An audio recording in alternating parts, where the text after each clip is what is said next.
Paano kung sa edad na 50, sa panahong akala mong huli na ang lahat, may isang taong dumating at nagsabing, ikaw ang gusto niyang makasama habang buhay? Tatanggapin mo ba ito? O lalayo ka dahil alam mong napakalaki ng agwat ng inyong edad? At paano kung ang taong iyon ay anak mismo ng iyong amo? Marami ang naniniwalang ang pag-ibig ay para lamang sa mga bata, na kapag lumipas na ang kabataan, kasabay na rin itong nawawala ang pagkakataong mahalin at mahalin pabalik. Ngunit may mga kwentong nagpapatunay na ang pag-ibig ay walang itinakdang oras. Hindi ito sumusunod sa edad. Hindi ito namimili ng estado sa buhay. At minsan, dumadating ito sa panahong hindi mo na hinihintay. Ito ang kwento ni Lorna. Isang 50 taong gulang na domestic helper sa Hong Kong na buong buhay ay inilaan para sa kanyang pamilya. Hindi siya nag-asawa. Hindi siya nagkaroon ng nobyo.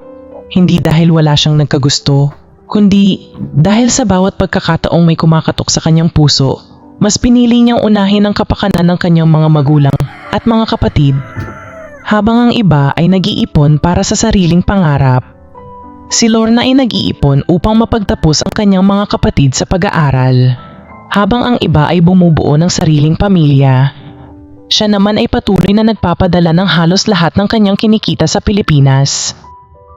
At nang dumating ang panahong may kanya-kanya ng buhay ang kanyang mga kapatid, napansin niyang siya na lamang pala ang naiwan.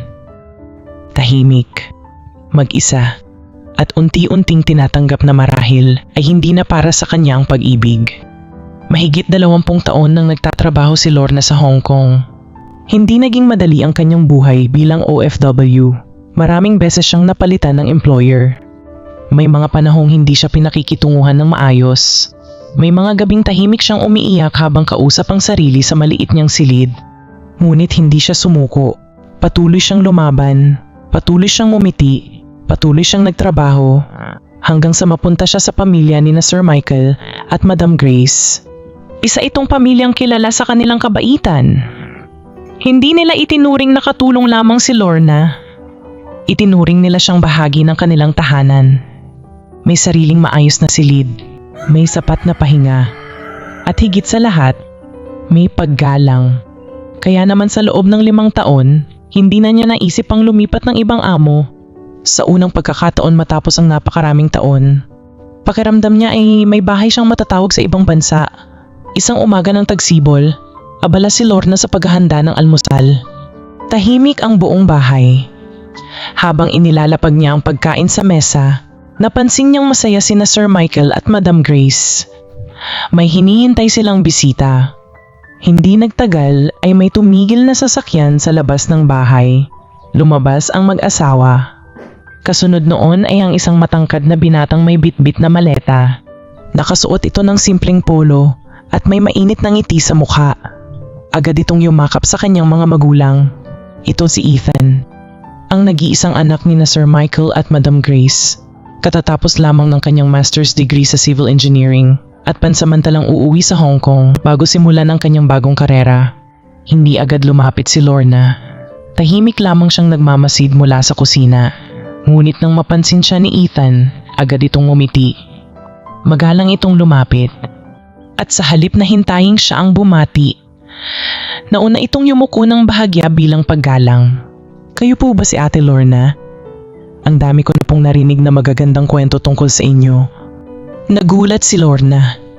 Hindi siya sanay na ganoon ang pakikitungo sa kanya. Napangiti lamang siya. Ako nga. Welcome home. Maikli lamang ang kanilang naging usapan. Ngunit hindi niya alam na iyon na pala ang simula ng pagbabagong hindi niya kailanman inakala. Sa mga sumunod na araw, napansin ni Ethan ang kakaibang sipag ni Lorna. Gigising ito bago pa sumikat ang araw. Tahimik na nagluluto, naglilinis, nag-aalaga sa mga halaman, at kahit pagod na pagod, lagi pa ring may ngiti sa labi. Hindi niya kailanman narinig na nagreklamo ang babae. Minsan ay tinanong niya ang kanyang ina, Mom, matagal na ba si Ate Lorna rito? Napangiti si Madam Grace. 5 taon na, pero para na rin namin siyang kapamilya. Tumango si Ethan. Sa bawat araw na lumilipas, Mas lalo niyang hinahangaan ang katahimikan at kabutihan ng babae. Hindi dahil sa itsura, hindi dahil sa edad, kundi dahil sa tibay ng kanyang pagkatao. Pakiramdam niya sa unang pagkakataon sa kanyang buhay. May nakilala siyang taong hindi kailanman nagpanggap. Isang taong buong buhay ay inuna ang iba kaysa sa sarili at ang paghanga niyang iyon, unti-unti nang nagiging damdaming hindi niya maipaliwanag. Ngunit wala siyang alam na para kay Lorna, may isang matibay na pader na hinding-hindi niya hahayaang masira.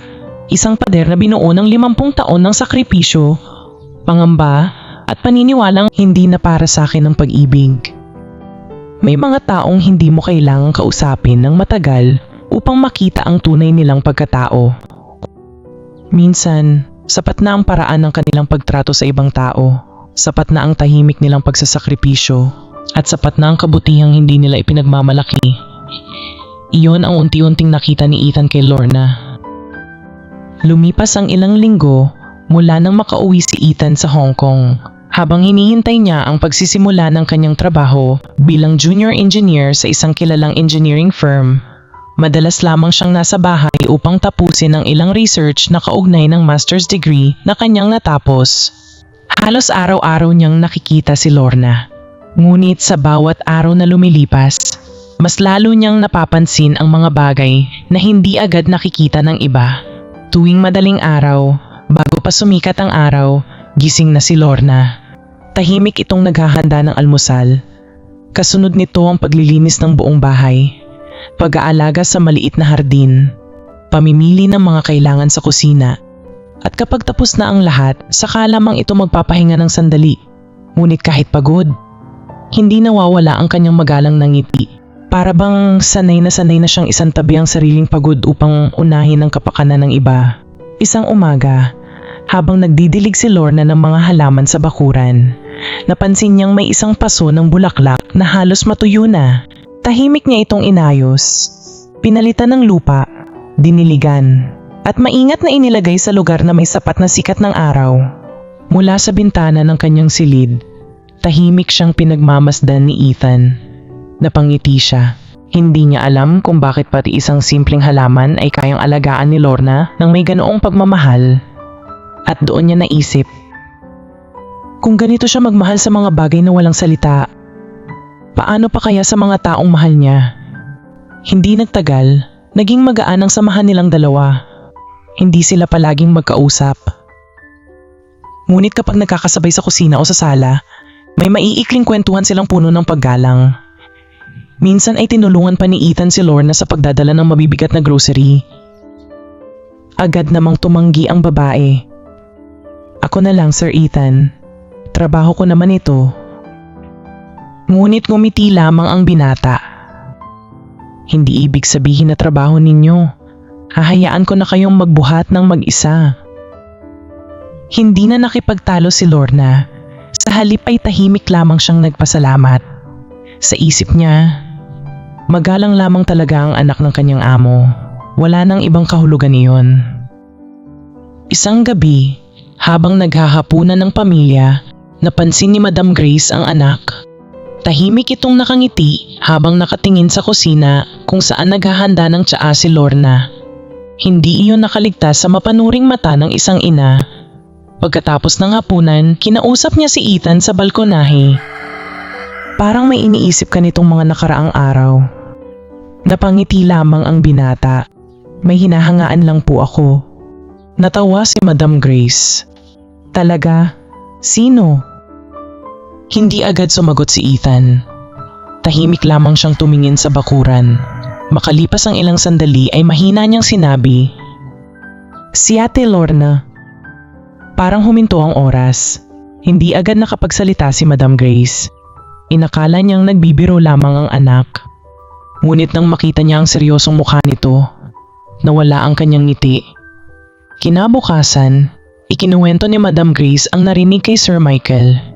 Hindi sila nagalit, hindi rin sila nagsisigaw, nag-aalala lamang sila.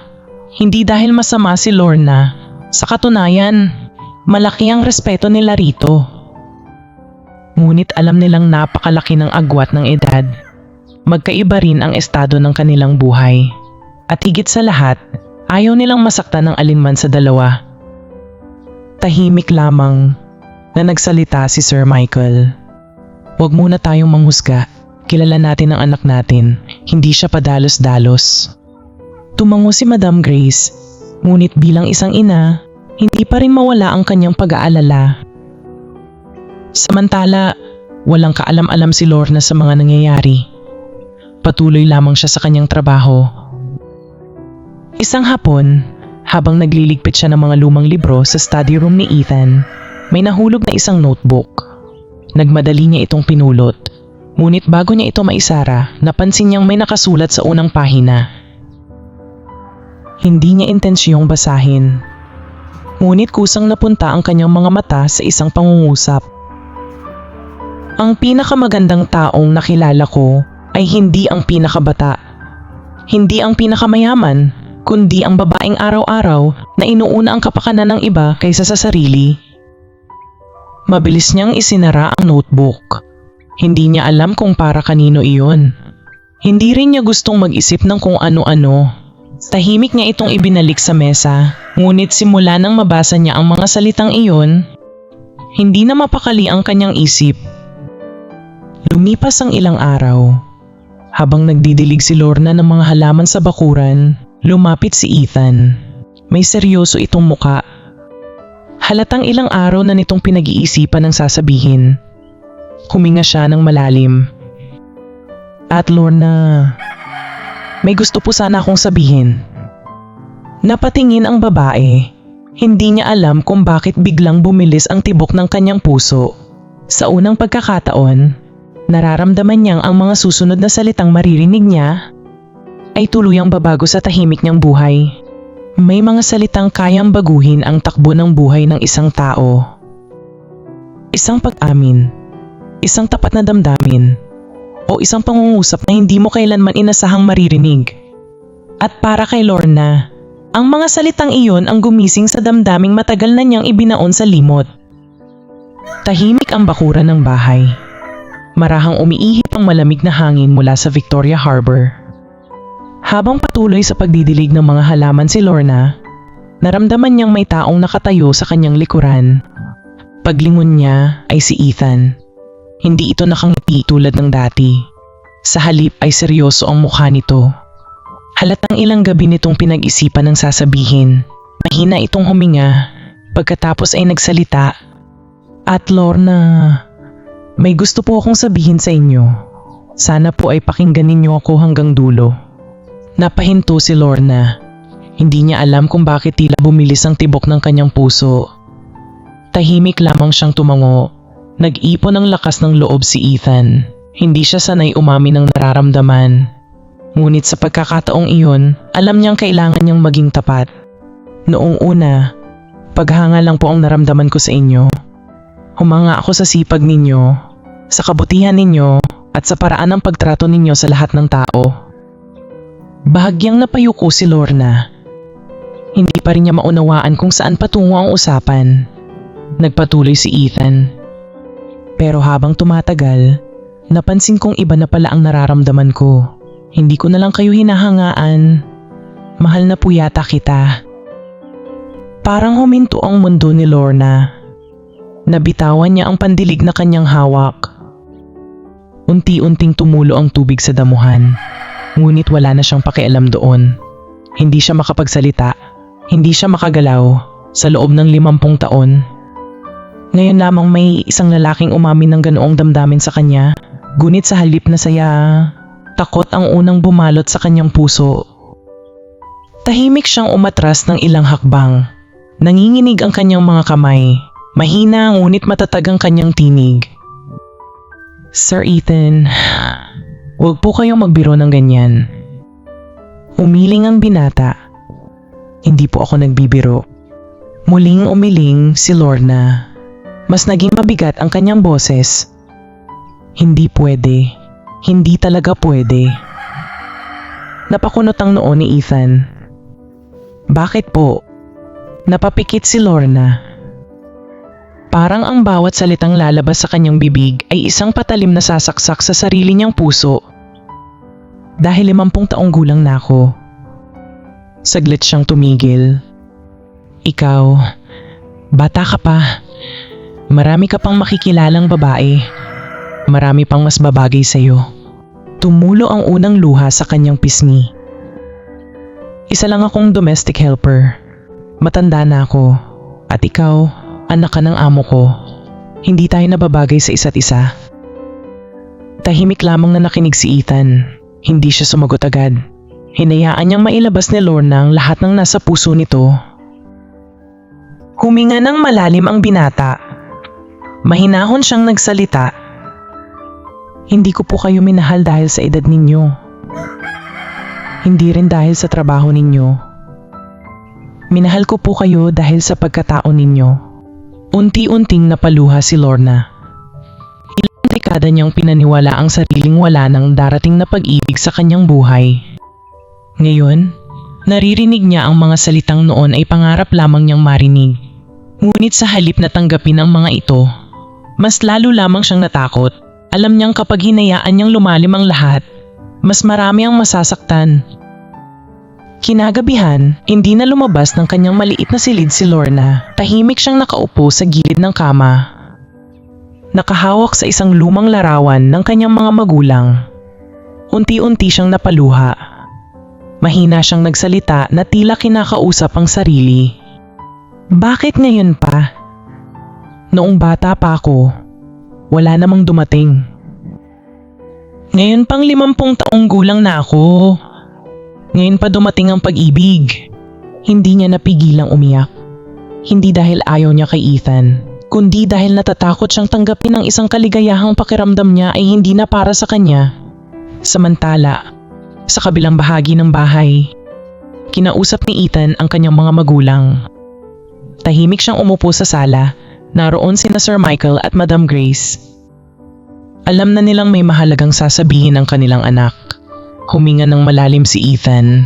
Pagkatapos ay buong tapang niyang sinabi, Mom, Dad, mahal ko po si Ate Lorna. Tahimik ang buong sala. Walang nagsalita. Hindi dahil sa galit, kundi dahil alam nilang napakabigat ng mga salitang kanilang narinig. Matagal na yumuko si Sir Michael, habang si Madam Grace ay tahimik na pinupunasan ng luha sa kanyang mga mata. Hindi dahil tutol siya kay Lorna, kundi dahil alam niyang napakahirap ng landas na tatahakin ng dalawang taong ito. Pagkaraan ng ilang sandali, nagsalita si Sir Michael. Anak, kung tunay ang nararamdaman mo, kailangan mong patunayan na hindi ito bugso ng damdamin. Tumango si Ethan. Handa po akong hintayin siya, kahit gaano pa katagal. Hindi nila alam, sa kabilang silid, narinig pala ni Lorna ang bawat salitang binitiwan ni Ethan. At sa gabing iyon, habang tahimik siyang umiiyak, may ginawa siyang isang desisyong sa tingin niya ay siyang tanging paraan upang matapos ang lahat.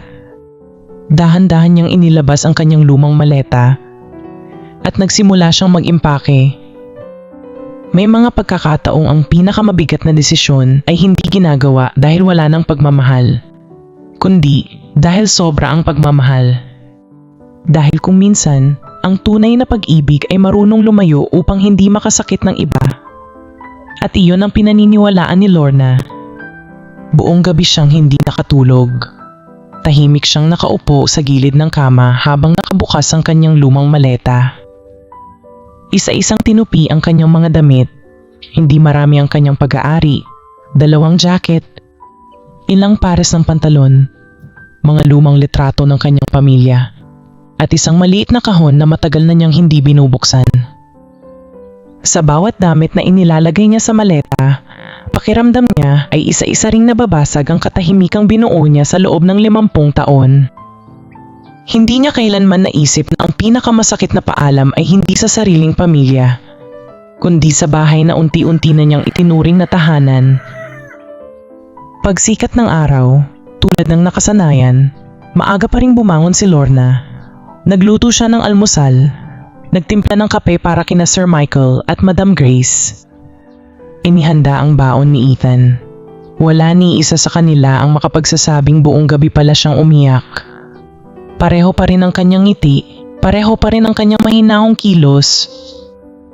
Ngunit sa likod ng kanyang katahimikan, may desisyon na siyang hindi nababaguhin.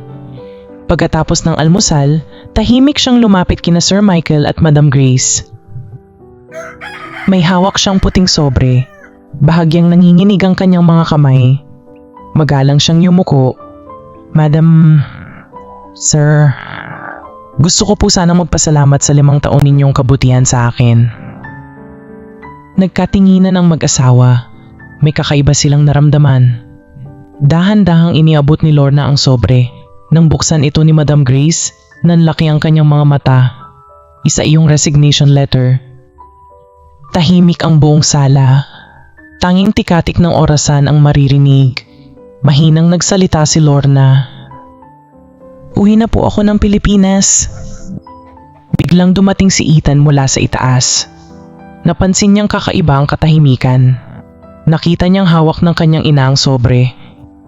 At nang marinig niya ang salitang, "Uuwi na ako," para bang may humigpit sa kanyang dibdib. Mabilis siyang lumapit. Bakit? Hindi agad sumagot si Lorna. Napayuko lamang siya. Pagkaraan ng ilang sandali, mahina niyang sinabi, "Ito ang tama. Hindi iyon tinanggap ni Ethan." Dahil ba sa sinabi ko?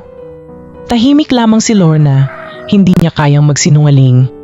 Ngunit hindi rin niya kayang aminin ang lahat sa kanyang katahimikan. Nakuha na ni Ethan ang sagot.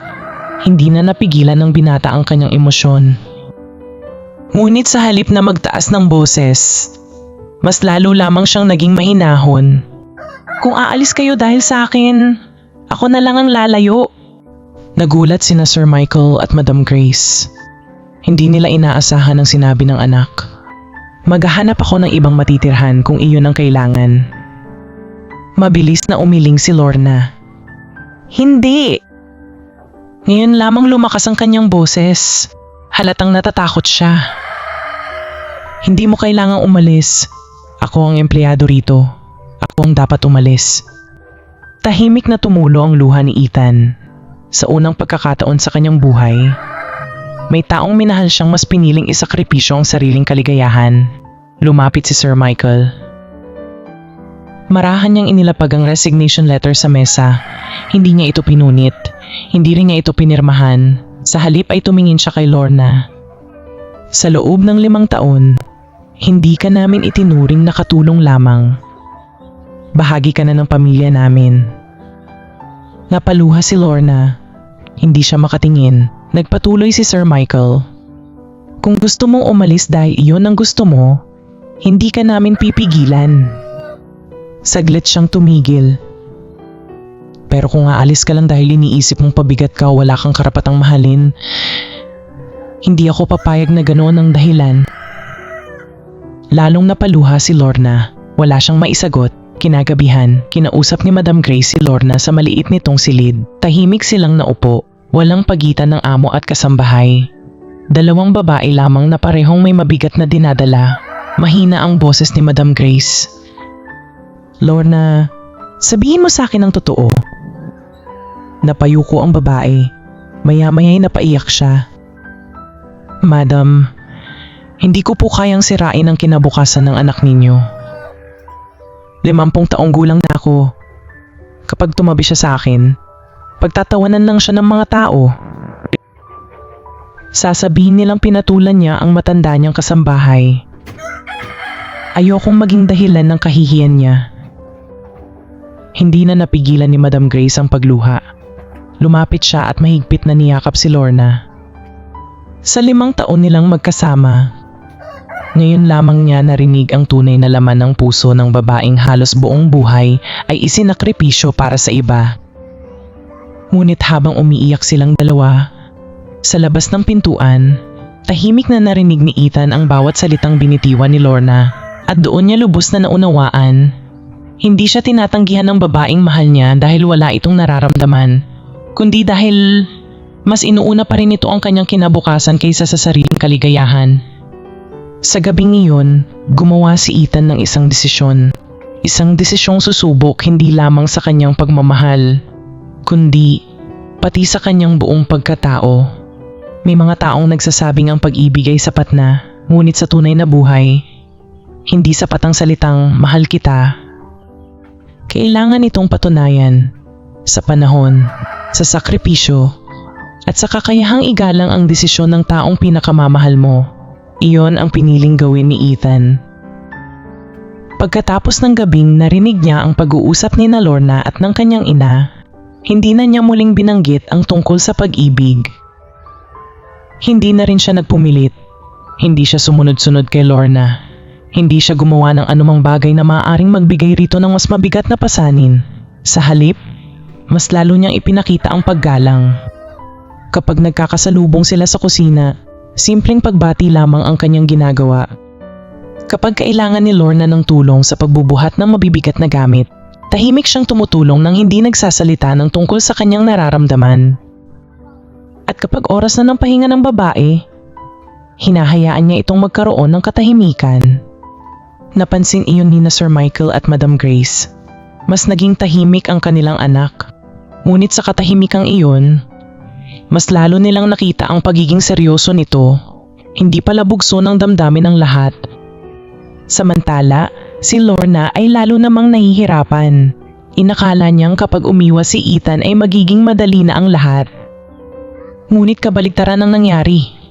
Sa bawat araw na ipinapakita ng binata ang kanyang paggalang, mas lalo niyang nararamdaman ang kabutihan nito. Isang umaga, habang nagwawali siya sa bakuran, napansin niyang may nakaparadang sasakyan sa harap ng bahay. Lumabas si Ethan na nakasuot ng simpleng polo at may dalang mga folder. Ngumiti ito kay Lorna. "Papasok na po ako sa bagong trabaho. Ingat po kayo." Yumuko lamang si Lorna. "Ingat din, Sir Ethan." Hindi na sila nag-usap pa. Ngunit habang papalayo ang sasakyan, hindi na malaya ni Lorna na nakatingin pala siya rito hanggang sa tuluyan itong mawala. Mahina siyang napabuntong hininga. Sa unang pagkakataon sa napakaraming taon, may isang tao palang hahanapin ng kanyang mga mata. Lumipas ang 3 buwan. Abala si Ethan sa kanyang bagong trabaho bilang engineer. Kasabay nito ang pagpapatuloy niya ng ilang research project na matagal na niyang pinapangarap. Hindi na rin siya palaging nasa bahay. Minsan ay inaabot siya ng gabi sa opisina. Minsan ay umaalis siya ng ilang araw para sa site inspection. Ngunit sa kabila ng lahat, hindi nagbago ang pagtrato niya kay Lorna. Pareho pa rin ang paggalang. Pareho pa rin ang kabaitan. Walang pilitan, walang drama, walang panggigipit, at iyon ang lalong nagpabigat sa damdamin ng babae. Isang linggo ng hapon, inimbitahan ni Sir Michael at Madam Grace si Lorna na uminom ng tsaa sa hardin. Noong una ay tumanggi siya, ngunit mapilit ang mag-asawa. Pagkaupo niya, tahimik muna silang nagkwentuhan tungkol sa pamilya ni Lorna sa Pilipinas. Hanggang sa nagsalita si Sir Michael. "Lorna, may itatanong sana ako." Napatingin ang babae. "Masaya ka ba?" Hindi agad siya nakasagot. Napangiti lamang siya, ngunit halata sa kanyang mga mata ang lungkot. Muling nagsalita si Madam Grace. "Sa lahat ng taon na kasama ka namin, lagi mong inuuna ang kaligayahan ng ibang tao. Pero ikaw, kailan mo naman uunahin ang sarili mo?" Parang may kung anong bumara sa lalamunan ni Lorna. Hindi niya alam kung paano sasagutin ang tanong. Dahil sa totoo lang, hindi niya kailanman naisip ang sariling kaligayahan. Simula pa noong dalaga siya, ang buong buhay niya ay para sa iba. Kinagabihan, nagpasya si Lorna na ayusin ang kanyang mga lumang gamit. May ilan kasi siyang balak iwan sa Hong Kong bago tuluyang umuwi ng Pilipinas sa pagtatapos ng kanyang kontrata. Habang nagliligpit siya, nakita niya ang maliit na kahong-kahoy na matagal na niyang hindi binubuksan. Maingat niya itong binuksan. Naroon ang ilang lumang litrato, mga resibo ng unang padala niya sa Pilipinas, lumang ID, at isang nakatiklop na liham na isinulat niya noong siya ay 25 taong gulang pa lamang. Dahan-dahan niya itong binuksan. Nang mabasa niya ang sariling sulat, hindi na niya napigilan ang pagluha. Mahina niyang binasa ang ilang bahagi nito. Lorna, kung darating ang panahon na tumanda kang mag-isa, huwag kang magagalit sa sarili mo. Ginawa mo ang lahat para sa pamilya mo. Tumigil siya sandali. Mas lalo siyang napaiyak habang ipinagpapatuloy ang pagbabasa. Pero kung bibigyan ka pa ng Diyos ng isang taong mamahalin ka ng totoo, sana huwag kang matakot tanggapin ang kaligayahan. Napahawak siya sa kanyang bibig. Hindi niya maalalang isinulat pala niya iyon noon. Sa mga panahong nangangarap pa siyang magkaroon ng sariling pamilya. Tahimik niyang tiniklop muli ang liham. Hindi niya namalayang may isang taong nakatayo pala sa bahagyang nakabukas na pinto, si Ethan. Hindi niya sinasadyang marinig ang pagbabasa ni Lorna. Tahimik lamang siyang umatras. Hindi siya pumasok. Hindi rin niya sinabi na naroon siya. Ngunit sa gabing iyon, mas lalo niyang naunawaan ang babaeng kanyang minamahal at gumawa siya ng isang huling pasya. Hindi na siya muling mangungulit, hindi na siya mamimilit. Sa halip, hihintayin niyang si Lorna mismo ang pumili ng landas na gusto nito. Kahit pa ang piliin nito ay ang buhay na wala siya. Ngunit wala pang alam si Ethan. Nasa loob ng maliit na kahong iyon, may isa pang liham na hindi pa nabubuksan ni Lorna. Isang liham na isinulat ng kanyang yumaong ina bago siya umalis papuntang Hong Kong. 20 taon na ang nakalipas. At ang liham na iyon, ang siyang tuluyang magpapabago sa kanyang desisyon. May mga liham na hindi lamang binabasa. May mga liham na binabago ang buong direksyon ng buhay ng isang tao. At para kay Lorna, ang liham na matagal nang nakatago sa loob ng lumang kahon ang naging sagot sa tanong na halos 50 taon niyang bitbit. Hindi agad binuksan ni Lorna ang lumang sobre. Kupas na ang papel. Halos mabura na ang tinta. Nanginginig ang kanyang mga kamay habang dahan-dahan niya itong inilabas. Sa itaas ng sobre ay nakasulat ang sariling sulat kamay ng kanyang ina. Para kay Lorna. Buksan mo lamang ito kapag dumating ang araw na pakiramdam mong wala ka ng karapatang maging masaya. Biglang nanikip ang dibdib ni Lorna. Parang alam ng kanyang ina ang mangyayari sa kanyang buhay kahit matagal na itong yumao. Marahan niyang binuksan ang liham. Unti-unti niyang binasa ang bawat salita. Anak, kilala kita. Alam kong lagi mong uunahin ang iba kaysa sa sarili mo. Pero tandaan mo, hindi ka isinilang para magsakripisyo lamang habang buhay. Tumulo ang unang luha ni Lorna. Nagpatuloy siya sa pagbabasa. Kung dumating ang panahon na may taong mamahalin ka ng buong puso, huwag mong isipin ang sasabihin ng ibang tao. Ang mahalaga ay kung paano kanya nirerespeto at pinahahalagahan. Napahawak siya sa kanyang bibig upang pigilan ang paghikbi. Hindi pa roon nagtapos ang liham. May isa pang pangungusap na tila direktang tumama sa kanyang puso. Ang edad ay tanda lamang ng panahon. Ang tunay na sukatan ng pag-ibig ay ang kabutihang hindi nagbabago. Hindi na napigilan ni Lorna ang kanyang mga luha. Sa loob ng napakaraming taon, lagi niyang iniisip na wala na siyang karapatang mangarap.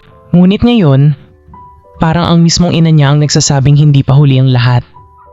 Kinabukasan, nagpasya si Lorna na maglakad ng mag-isa sa isang maliit na parke malapit sa kanilang bahay sa Hong Kong.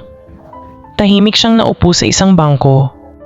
Habang pinagmamasdan ang mga taong dumaraan, naalala niya ang kabataan niyang mabilis na lumipas. Naalala niya ang mga pagkakataong tinanggihan niya ang sariling kaligayahan upang mapagtapos ang kanyang mga kapatid. Hindi niya pinagsisihan ang lahat ng iyon. Ngunit ngayon ay napagtanto niyang may isang bahagi ng kanyang puso ang matagal na niyang isinara. Habang malalim ang kanyang iniisip, may isang taong marahang umupo sa kabilang dulo ng bangko. Si Ethan. Hindi siya nagsalita agad. Hindi rin siya nagtanong. Tahimik lamang silang pareho. Makalipas ang ilang sandali, si Lorna ang unang nagsalita. Matagal kitang iniwasan. Mahinahon lamang na tumango si Ethan. Alam ko po, akala ko kasi kapag lumayo ako, mawawala rin ang nararamdaman mo. Napangiti ng bahagya ang binata. Sinubukan kong kalimutan, pero habang tumatagal, Lalo kong napatunayang hindi awa ang nararamdaman ko sa inyo, hindi rin paghanga lang. Muli silang natahimik. Marahan na nagsalita si Lorna. Natatakot pa rin ako. Natatakot ako sa sasabihin ng ibang tao. Natatakot akong balang araw. Magsisi ka. Umiling si Ethan. Hindi ko kontrolado ang sasabihin ng mundo. Pero kontrolado ko ang desisyon ko. At ilang buwan na ang lumipas. Pareho pa rin ang nararamdaman ko. Hindi iyon sigaw. Hindi iyon dramatikong pag-amin. Isa lamang iyong tahimik na katotohanan. Ilang araw pa ang lumipas. Nagkaroon ng mahabang pag-uusap sina Lorna, Ethan, Sir Michael at Madam Grace. Walang pilitan. Walang iyakan upang mangumbinsi. Nag-usap sila bilang isang pamilyang may paggalang sa damdamin ng bawat isa. Si Sir Michael ang unang nagsalita. Lorna, kung sakaling piliin mong tanggapin ang anak namin, gusto naming malaman mo na hindi yun makaapekto sa respeto namin sa'yo. Sumunod si Madam Grace. Ang gusto lang namin ay siguraduhing magiging desisyon mo iyon. Hindi dahil napilitan ka. Tahimik na napaluha si Lorna. Sa unang pagkakataon sa kanyang buhay, may mga taong inuuna ang kanyang kaligayahan. Hindi ang kanilang sarili, hindi ang sasabihin ng iba, kundi ang kanyang puso. Lumipas pa ang 6 na buwan, hindi nagmadali si Ethan, hindi rin siya muling nangulit, hinayaan niyang si Lorna ang magpasya. At isang gabi, habang magkasabay silang nagdidilig ng mga halaman sa bakuran, siya mismo ang nagsalita. Mahina ang kanyang boses, ngunit malinaw ang bawat salita. Ethan, napatingin ang binata. Bahagyang nakangiti si Lorna habang may luha sa kanyang mga mata. Hindi ko alam kung ano ang magiging bukas. Hindi ko rin alam kung hanggang kailan tayo pagkakalooban ng panahon. Saglit siyang huminto. Pagkatapos ay marahan niyang sinabi ang mga salitang matagal niyang kinatakutang bigkasin. Pero kung handa ka pa rin, gusto kong subukan. Hindi agad nakapagsalita si Ethan. Unti-unti lamang siyang napaluha. Hindi siya tumakbo. Hindi siya sumigaw sa tuwa. Marahan lamang niyang hinawakan ang kamay ni Lorna at buong paggalang niya itong hinalikan. Makalipas ang 1 taon, natapos ang kontrata ni Lorna sa Hong Kong. Ngunit sa pagkakataong iyon, hindi siya umuwi bilang isang OFW na pagod at nag-iisa. Umuwi siya kasama sina Ethan, Sir Michael, at Madam Grace sa Pilipinas. Sa isang maliit na simbahan sa kanilang probinsya, ginanap ang isang payak, ngunit napakasayang kasal. Walang mamahaling dekorasyon, walang marangyang handaan, ngunit punong-puno ng paggalang at pagmamahal ang bawat sandali. Habang naglalakad si Lorna sa gitna ng simbahan, hindi niya napigilang maalala ang sarili niyang isinulat noon. Kung bibigyan ka pa ng Diyos ng isang taong mamahalin ka ng totoo, sana huwag kang matakot tanggapin ang kaligayahan. Napangiti siya habang tumutulo ang kanyang mga luha. Hindi pala huli ang lahat, may mga biyayang sadyang dumarating sa tamang panahon. At kung minsan, ang pinakamagandang pag-ibig ay dumarating sa panahong akala mo ay wala ka nang hinihintay. Moral lesson? Hindi nasusukat ang tunay na pag-ibig sa edad, propesyon o estado sa buhay. Ang pag-ibig na may paggalang, pagtitiyaga at malayang pagpili ang siyang tunay na nagtatagal. At ang taong buong buhay na nagsakripisyo para sa iba ay karapat-dapat ding makatanggap ng pagmamahal na tapat, marangal at walang hinihinging kapalit.